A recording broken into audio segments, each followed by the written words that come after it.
Assalamualaikum warahmatullahi wabarakatuh. Alhamdulillahilladzi khalaqal mauta wal hayata liyabluwakum ayyukum ahsanu amala. Wa huwal azizul ghafur. Ashhadu wa nashhadu an la ilaha illallah wa anna Muhammadan abduhu wa rasuluh. Allahumma salli wa sallim wa barik ala Muhammad wa ala alihi wa sahbihi wa man tabi'ahum bi ihsanin ila yaumiddin, amma ba'd. Faya ibadallah ittaqullah usikum wa nafsi bitaqwallah. Faqad fazal muttaqun. Rabbi shrah li sadri wa yassir li amri wahlul 'uqdatam min lisani yafqahu qawli. Rabbana zidna 'ilman warzuqna fahma. Wa qala Allah Ta'ala fi kitabihil aziz, laqad kana lakum fi rasulillahi uswatun hasanatun liman kana yarjullaha wal yawmal akhir wa dzakarallaha katsira. Demi sesungguhnya adalah bagi kamu pada diri Rasulullah itu contoh ikutan yang baik, yaitu bagi orang yang sentiasa mengharapkan keredaan Allah dan balasan baik hari akhirat, serta ia pula menyebut dan mengingati Allah sebanyak-banyaknya. Sadaqallahul azim.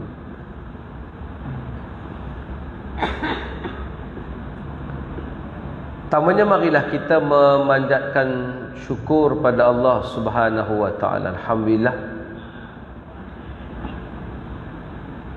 pada malam yang penuh barakah ini dapat kita bertemu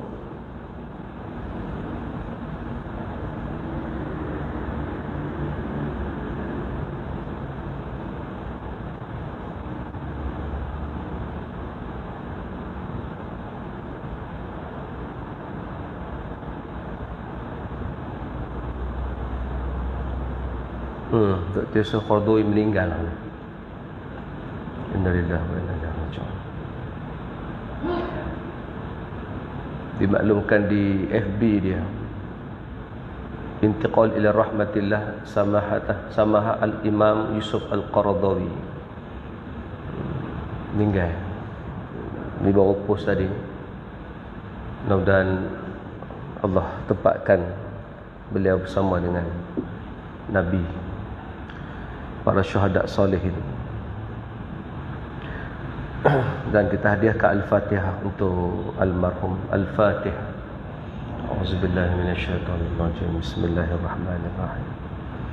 Alhamdulillahi rabbil alamin, arrahmanir rahim, maliki yaumiddin. Iyyaka na'budu wa iyyaka nasta'in. Ihdinas siratal mustaqim. Siratal ladzina an'amta 'alaihim ghairil maghdubi 'alaihim waladdallin. Amin. Allahumma ighfir lahu warhamhu wa'afihi wa'fu anhu. Dan kita sambung kitab kita lagi insya-Allah. Kali ini kita bicara tentang suratul Ahzab ayat 21. Rasulullah SAW ikon yang terulung. Ini cerita pasal Nabi SAW, contoh yang terbaik untuk kita. Apa kata Ustaz Hilal Ashraf dalam huraian kitab ini? Katanya dalam kehidupan tidak manusia memerlukan manusia lain untuk menjadi contoh ikutan buat dirinya. Kehidupan yang berbentuk perjalanan ini tidak akan dapat dilalui tanpa ada yang mendidik dan menunjukkan caranya. Dalam hidup ni kalau tak ada siapa ajak kita tak kenal Allah Ta'ala. Kalau tak ada siapa ajar kita satu ilmu, maka kita tidak akan dapat benda tersebut. Betul lah yang disebut Man arada dunya fa'alaihi bil ilm. Siapa nakkan dunia, wajib ke atasnya ilmu. Ilmu ni bukan apa? Ilmu ni maksudnya ta'allum, kena belajar. Nak dunia pun kena belajar. Wa man arada al akhirah fa'alaihi bil ilm. Siapa nak akhirat juga bi ta'allumil akhirah, dengan belajar tentang akhirat. Wa man aradahuma ma'an. Siapa yang nak kedua-duanya, aradahuma, nakkan kedua-duanya, dunia dan akhirat, juga fa'alaihi bil ilm au ai bi ta'allumil ilm. Kenalah belajar ilmu. So kena ada juru bimbing untuk menyebabkan kita boleh berjalan di atas muka bumi ini. Kan, kalau tak ada siapa ajak, kita pun tak tahu. Kalau tak ada siapa bagi tahu, akhir sekali kita akan hidup macam itulah, berdasarkan apa yang kita tahu pada masa itu. Berapa ramai orang yang tidak dapat bertemu dengan Allah kerana mereka tidak dapat bertemu dengan para ulama yang menjadi warathatul anbiya, tuan-tuan. Sebab tu betul lah bila disebut al-ulama warathatul anbiya. Nabi kata ulama itu pewaris bagi Nabi. Kenapa? Sebab ulama lah yang tahu selok belok Nabi, selok belok Islam. Kalau ulama tidak akses orang, maka dia tak akan dapat Islam. Tuan-tuan, baru ni ada satu orang di Amerika, tuan-tuan, satu perempuan yang sudah berusia 100 tahun. Dia dah tua, tuan-tuan, tapi dia tak pernah jumpa Islam. Dia orang Amerika, tak ada siapa pendakwah yang menyampaikan Islam kepadanya, tuan-tuan, tak ada. Menyebabkan dia tak kenal Islam. Tapi dia seorang yang baik, yang taat kepada Kristian, beragama Kristian dan taat, selalu pergi gereja, dan dia bercita-cita nak masuk syurga. Dia bercita-cita kalau boleh matinya mati yang baik. Tapi dia ada satu masalah. Masalahnya apa? Bila dia tengok Kristian, dia sukar nak faham tentang Nabi Isa itu anak Allah. Dia sukar nak faham kenapa Allah sacrificekan anaknya demi menebus dosa semua orang lain. Allah katanya, Tuhan katanya ada anak. Manusia ni ada dosa warisan. Dosa warisan ni menyebabkan mereka tak diampunkan. Cara nak ampunkan, Tuhan sacrifice anaknya yang bernama Isa, bernama Jesus. So dia tak faham. Kita ada anak, kita sayangkan anak kita, kerana salah orang lain, kita nak korban anak kita. Tak betul tu. Takkan Tuhan tak cerdik macam tu. So, dia confuse. Dalam duk confuse tu, tuan-tuan, dia seorang yang taat beragama. Dia duk minta, tolonglah bagi jalan, tolonglah bagi jalan. Takkan agama sebegini. Tapi dah tak ada pilihan, tak ada siapa ajar dia, dia tak jumpa. Sampailah satu hari, anaknya balik ke rumah, anak perempuannya balik ke rumah pakai tudung. Pakai tudung, mengenakan hijab, kenakan jilbab, tuan-tuan. Mak dia ingat ni passion. Ni apa passion ni pakai tudung ni? Akhir sekali anaknya beritahu, saya telah masuk Islam, mak. Saya telah masuk Islam. Oh ya ke? Apa yang bagusnya Islam? Barulah anak dia cerita, mak, apa yang Kristian percaya, itu Islam percaya. Kita percaya Isa, Islam juga percaya Isa. Kita percaya Jesus, Islam juga percaya Jesus. Cuma Islam percaya Jesus tu Nabi, Allah tu Tuhan yang Esa. Dia tidak anak dan tidak diperanakkan.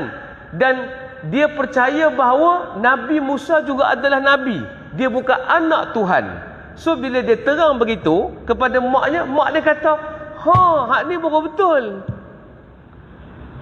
Hak ni baru kena dengan jiwa. Baru betul Nabi Isa ni adalah Nabi, bukan Allah yang sacrifice dia. Dia dikhianati oleh orang-orang Yahudi.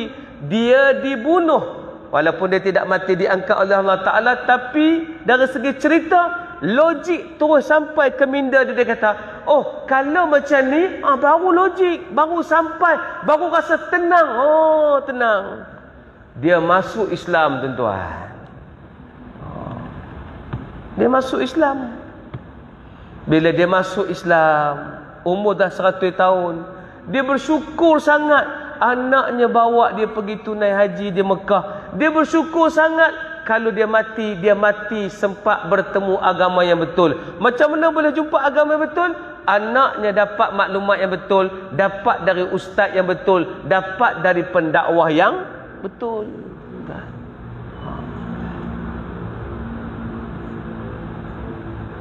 Tu maksud dia. Kalau tak ada siapa ajak, tak kenal. Betul. Jangan duk belagak kata kita tahu semua benda dah. Ustaz dia tahu bab dia ya. Banyak benda lain dia tak tahu tuan-tuan. So dia kena belajar. Betul. Samalah dengan orang awam pun. Dia kena belajar daripada para ulama untuk mengambil ilmu tuan-tuan. So inilah yang dikatakan bahawa tak ada siapa boleh capai kebenaran dengan mencari sendiri. Dia mesti bertemu dengan pembawa kebenaran. Kita dalam musim merdeka kan, dan musim menyambut Malaysia.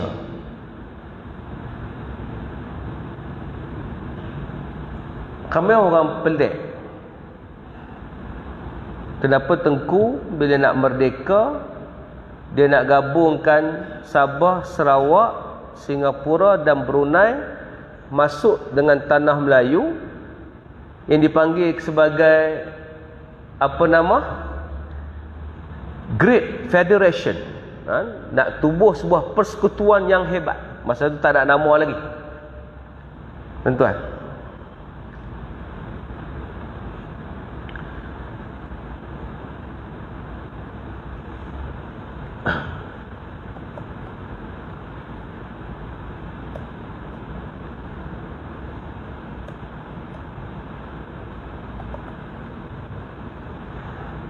Jadi bila Tengku nak tubuhkan Malaysia tuan-tuan, pada 17 Mei 1961 dia isytiharkan penubuhan itu di satu tempat di Singapura tuan-tuan, di sebuah hotel, Adelphi Hotel Singapura. Bila dia isytihar nak tubuh Malaysia tuan-tuan, banyak orang lawan, banyak orang tentang. Penentangan itu berlaku kerana masa itu akan berlaku gabungan dengan Bumi Putra yang tidak Islam. Sabah Sarawak tidak Islam tuan-tuan. Yang kalau ajak gabung pun Brunei yang Islam. Yang seksa lagi Singapura, 85% orang Cina tidak Islam. Kiblat mereka adalah Parti Komunis Cina tuan-tuan. Lagilah celaru. Antara yang menentang gagasan Malaysia ini adalah Dr. Burhanuddin Al-Helmi. Dia menentang semua. Penentangan dia adalah kerana faktor Islam. Dr. Burhanuddin lebih suka kalau seandainya kita bergabung dengan Indonesia, menubuhkan Melayu Raya. Duduk sebagai sebuah gagasan orang Melayu Islam yang kuat bergabung dengan Indonesia. Soekarno menamakan Indonesia Raya. Tapi Dr. Burhanuddin nampak Melayu Raya. Tak apalah, nama tu kemudian. Dr. Burhanuddin menentang kerana kalau masuk Sabah, Sarawak, terutamanya Singapura, orang Islam akan ada masalah. Sebab jumlah orang Islam, lebihan mereka masa zaman itu hanyalah 300,000 orang.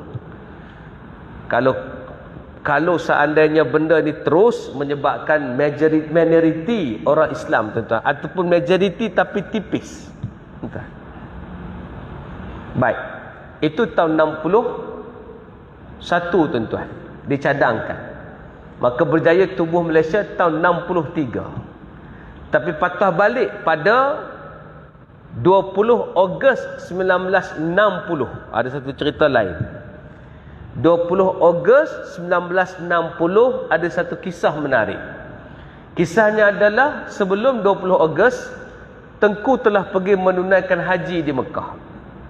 Masa dia pergi tunai haji di Mekah tu tuan-tuan,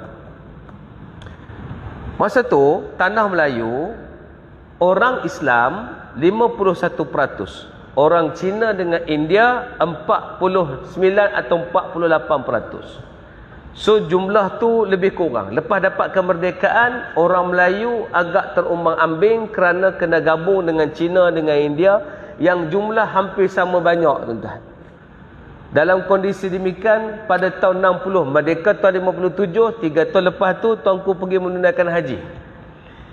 Bila pergi tunai haji, tuan-tuan, dia tengok orang di Mekah ni macam-macam bangsa.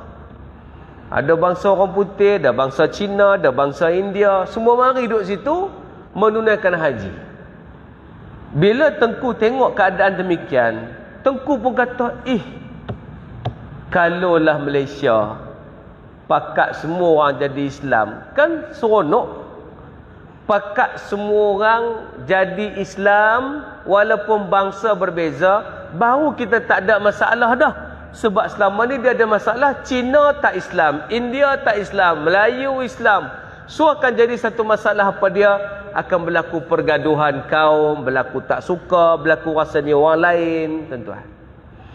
Tengku bila tengok kejadian di Mekah tu, tahun 60 ni, cerita tahun 60. Tengku ni, tuan-tuan, dia bukanlah orang yang perfect dari segi agama, tapi dia pergi tunai haji, tuan-tuan. Bila dia tunai haji, tuan-tuan, dia tengok macam tu, terus dia mari satu inspirasi. Aku nak buat satu badan yang boleh orang-orang Cina, India masuk Islam. Dan aku rela untuk berkempen supaya badan ini kuat dan mengislamkan orang-orang Cina dan India, tuan-tuan. Maka bila dia balik, tuan-tuan, balik saja daripada Mekah 19 Ogos, dia terus buat pertemuan dengan beberapa orang yang bukan Melayu tapi Islam. Dan termasuklah orang-orang Melayu yang dia panggil pada hari itu. Dia suruh seorang yang bernama Mubin Shepherd, tuan-tuan. Mubin Shepherd ni dia Inggeris yang masuk Islam. Mubin Shepherd, tuan-tuan, dia masuk Islam. Jadi Tengku kata, Mubin, tolong kumpulkan 2-3 orang untuk kita bincang, untuk tubuh sebuah badan dakwah supaya ajak orang masuk Islam. Tengku ni dia minum arak, tuan-tuan. Tengku ni dia dancing. Tengku ni dia masih lagi main lumba kuda, tuan-tuan. Faham tak maksud saya ni? Lumba kuda pun dia pernah sebut, I enjoy my brandy. Tu dia. Saya baru beli satu buku, tuan-tuan, Conversation with Tunku Abdul Rahman. Dalam buku tu, yang menariknya, ni Tengku kata, dia tak sembunyi-sembunyi dah. Dia sebut terus, tuan-tuan. Dia kata, ya, saya memang playboy, sayangkan dunia, suka lumba kuda dan main poker. Dia kata. Tapi di sudut hati saya masih ada agama, saya sembahyang, saya bayar fitrah dan saya tunai haji, tuan-tuan. Nampak tak Tengku? Ni bukan nak cerita kata, ustaz macam nak kata jahat tak apa. Tak, salah faham. Nak cerita, walaupun otak dia macam tu, suka main poker, dia kata dia playboy. Dia sebut terang-terang, yes, I was a playboy, a man of the world. I used to dance and smoke. I enjoy brandy and like my tea. Dia sebut, tuan-tuan. I love horse racing and I play poker and other form of gambling. Apa benda tak main? Semua judi main. Tuan. Yang menarik Tengku ni apa dia? Dia kahwin perempuan Cina, tuan-tuan. Dengan dia kahwin tu, perempuan tu jadi Islam. Saya ulang balik, ini bukan cerita nak kata, kalau gitu boleh minum brandy. Ni tak tahuan. Jadi memang mengaji faham gitu tak tahuan nama dia, tuan-tuan. Yang kita cerita ni zaman itu walaupun Tengku pemikiran dia macam tu, dia memang banyak masalah, dia memang melanggar hukum-hukum, tapi dalam otak dia nak orang masuk Islam. Tu. Yang pelik zaman hari ni, kita kuat sembahyang, puasa kita kuat, haji kita pergi tiap-tiap tahun, tapi kita tak pernah willing nak buat kerja ajak orang masuk Islam. Pelik lah, tuan. Tu pelik lah. Maka bila dia balik tuan-tuan, dia suruh Mubin Shepherd panggil 2-3 orang. Maka bila dia panggil siapa tuan-tuan, dia kumpulkan beberapa orang yang hebat. Antaranya adalah SOK Ubaidullah dan Ali Marikar. SOK Ubaidullah ni adalah antara penubuh MIC tuan-tuan. Dia memang aktif dalam MIC tapi dia Muslim. Dan Ali Marikar ni India Muslim. Dia panggil lagi Ibrahim Ma, Cina Muslim. Siapa Ibrahim Ma? Ibrahim Ma adalah konsul Cina yang pernah duduk di tanah Melayu. Dia asal orang Cina, jadi konsul Cina di tanah Melayu sebelum Perang Dunia Kedua, dan dia masuk Islam. Tukar nama kepada Ibrahim Ma tuan-tuan. Dia panggil siapa lagi? Dia panggil Mubin Shepherd yang saya sebutkan tadi, seorang Inggeris yang telah masuk Islam. Dia panggil Ja'far Alba dan Said Nasir berketurunan Arab dan beberapa pemimpin yang lain. Petang tu 19 Ogos 1960, bincang-bincang, saya nak tubuh sebuah badan yang kita namakan Pertubuhan Kebajikan Islam Malaya untuk kita sama-sama buat kerja. Semoga kita dapat jadikan orang Cina, India dan yang tak beragama masuk Islam. Kalau mereka masuk Islam, dah tak ada masalah kita ni. Kita boleh gabung dan kita boleh bersatu elok je. Hari itu juga, Tengku sungguh-sungguh bukan main-main nak suruh orang Islam ni.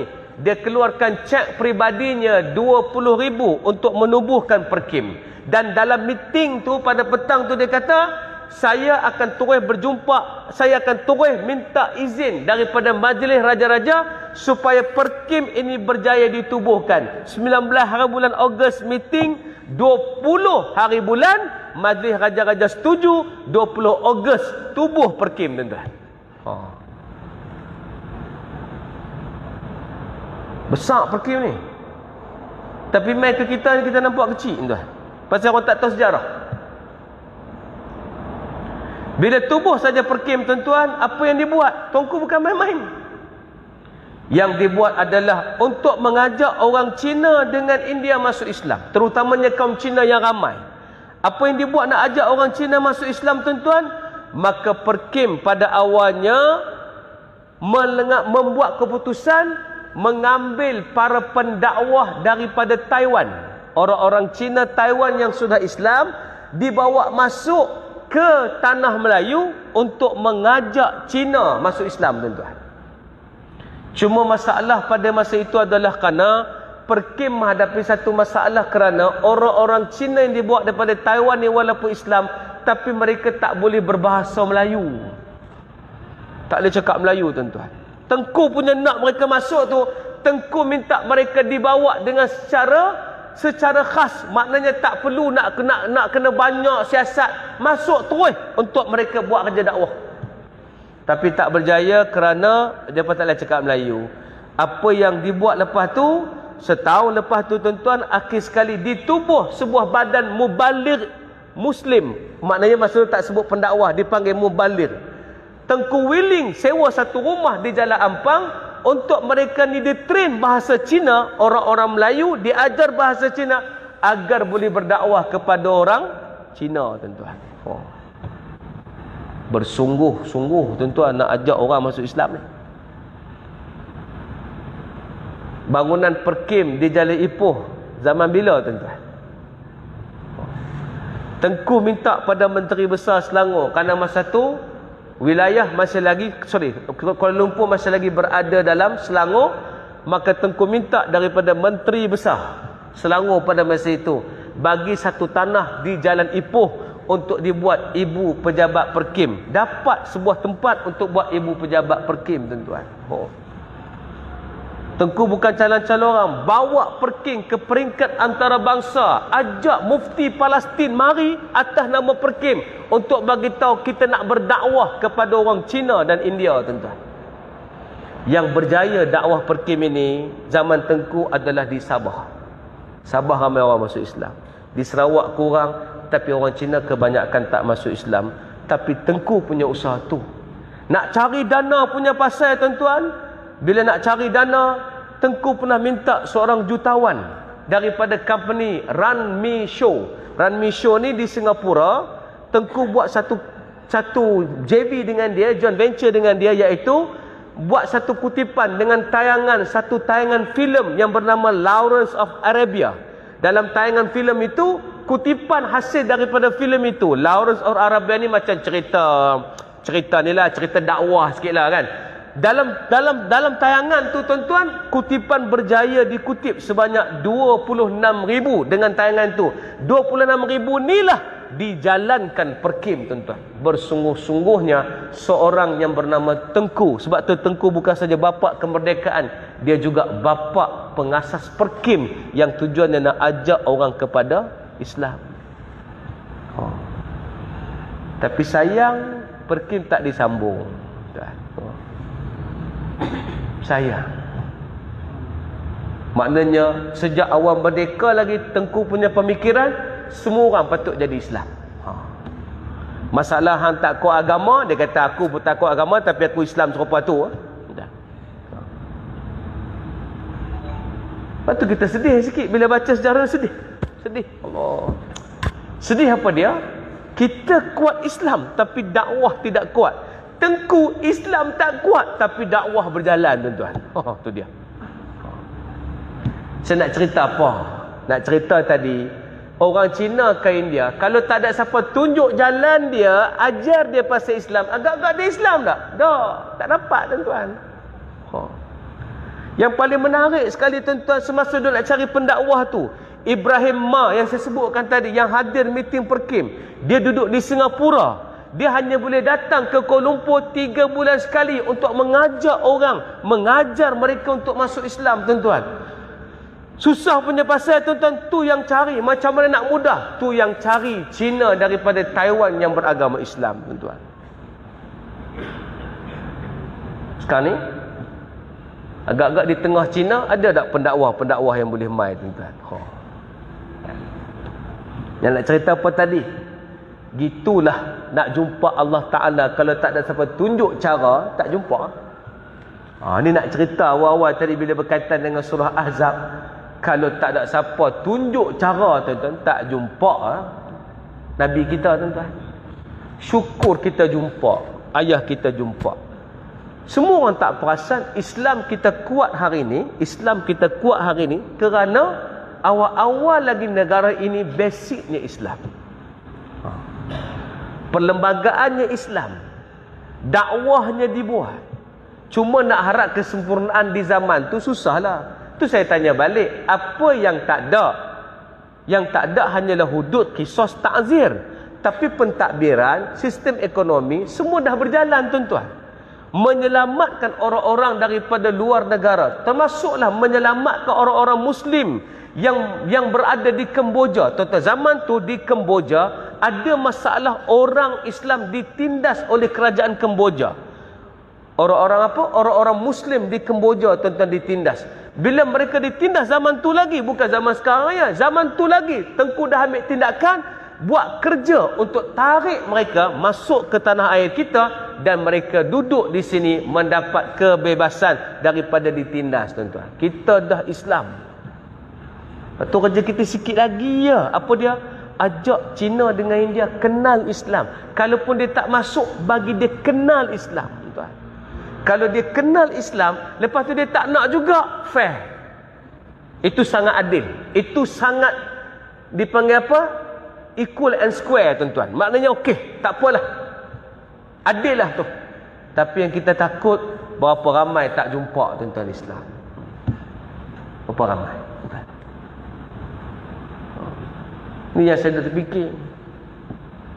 Berapa ramai tak jumpa Islam tuan-tuan. Kita untung mak ayah kita Islam, kita pun Islam. Kita untung ada mubalik daripada negara Arab mai berniaga di Nusantara, masuk bawa Islam pada kita, ajak kita pada Islam, kita masuk Islam. Entah. Tapi Islam terhenti dekat kita. Itu soalan dia. Tu saya duk cita-cita kata, duk minta lah ya Allah, bagilah aku kekuatan. Janganlah bagi aku terikat nak kena cari income. Susah lah nak buat kerja dakwah ni. Kalau boleh aku nak pergi buat kerja dakwah ni betul. Jumpa orang betul, bincang benda yang betul, ajak mereka cara betul, brief mereka benda yang betul agar mereka dapat Islam. Tapi peluang tu tak ada lagi. Sebab saya kena masih berkuliah lagi, kena mai kan. Tak ada income tu tak. Buat macam mana kita bukan puak kita kaya, kita tak ada siapa nak kahwin dengan janda kaya pun tak ada tu kan. Kan? Paling senang kahwin janda kaya kan. Ada janda kaya. Ada mai saya nikah seorang dia boleh tanggung saya dakwah saya buat. Tapi dia kena tanggung fikir saya ada 2 bini tuan-tuan. Jadi kena tanggung 2 bini saya. Anak saya dah masuk 15 orang tuan-tuan. Boleh tanggung anak saya 15 orang, boleh tanggung 2 bini saya tuan-tuan. Aman. Saya buat kerja dakwah full time tuan-tuan. Tapi lah tak boleh buat apa. Hanya boleh bercakap beginilah tuan-tuan. Tapi kod-kod. Tuan-tuan pernah akses kawan-kawan tuan-tuan yang tak Islam. Selamatkanlah dia sekurang-kurangnya. Sebab tuan-tuan dah kawan dengan dia. Selamatkanlah dia. Selamatkan macam mana? Jangan cerita Islam dekat dia. Selamatkanlah dia dengan tuan-tuan akses dia. Tanya dia, tahu dia, family dia macam mana, apa pandangan dia. Kita kena tahu dia dulu. Tahu dia. Apa pandangan dia pada orang Islam? Bila dia betul-betul kawan kita, dia akan cakap benda yang ikhlas. Dia akan sebut, sebenarnya I suka tau tengok orang Islam. Dia akan cerita. Apa halangan terbesar dia nak masuk Islam? Dia akan cerita tuan-tuan. Sebab apa hari ni? Kena tuan-tuan. Kena. Sebab kalau kita dah ada kawan Cina dengan India, yang kita tak pernah cerita Islam, kita takut bila bangkit esok, dia pun dibangkit sama. Takut Allah Ta'ala tanya dia, kenapa kamu tak Islam? Dia jawab, itu Ahmad sudah kenal sama saya tapi tak pernah cerita Islam. Habis tuan-tuan. Susah nak jawab. Azan lah. Asminat ya. Tuan-tuan, saya tak ada kawan Cina India. Saya ni budak baik, sekolah agama sejak kecil. Kawan dengan Melayu ya. Habis kuat kawan dengan Arab. Tak pernah ada kawan Cina India. Tak ada tuan-tuan. Buat macam mana? Adalah kawan-kawan sekolah rendah dulu tuan-tuan. Tu saja kawan-kawan yang ada. Jadi marilah tuan-tuan kita buat kerja dakwah tuan-tuan insya-Allah. Sebab dia tajuk dia tulis ni penceramah dan pentazkirah. Maghrib isyak ceramah hendak ditamatkan sebelum masuk waktu isyak. Saya patilah insya-Allah nanti kita sambung bulan depan insya-Allah. Ni baru mukadimah cerita sikit tadi tuan-tuan. Jadi insya-Allah nanti kita ambil Nabi sebagai contoh. Nabi adalah pendakwah insya-Allah. Cukup sekadar tu, innahu wasamiul alim. Ada tabung belakang sana tuan-tuan, bantu saya sikit untuk saya teruskan kerja-kerja Ustaz Pro dalam kajian. Sebab kita sedang duk kaji ni agar dapat maklumat-maklumat baru. Dengan kajian-kajian tu saya lontar balik pada tuan-tuan dalam kuliah, dalam Facebook, dalam Instagram, dalam Telegram sebagainya lah. Terima kasih sumbangan tuan-tuan untuk bantu kami dari teruskan dakwah insya-Allah. Assalamualaikum warahmatullahi wabarakatuh.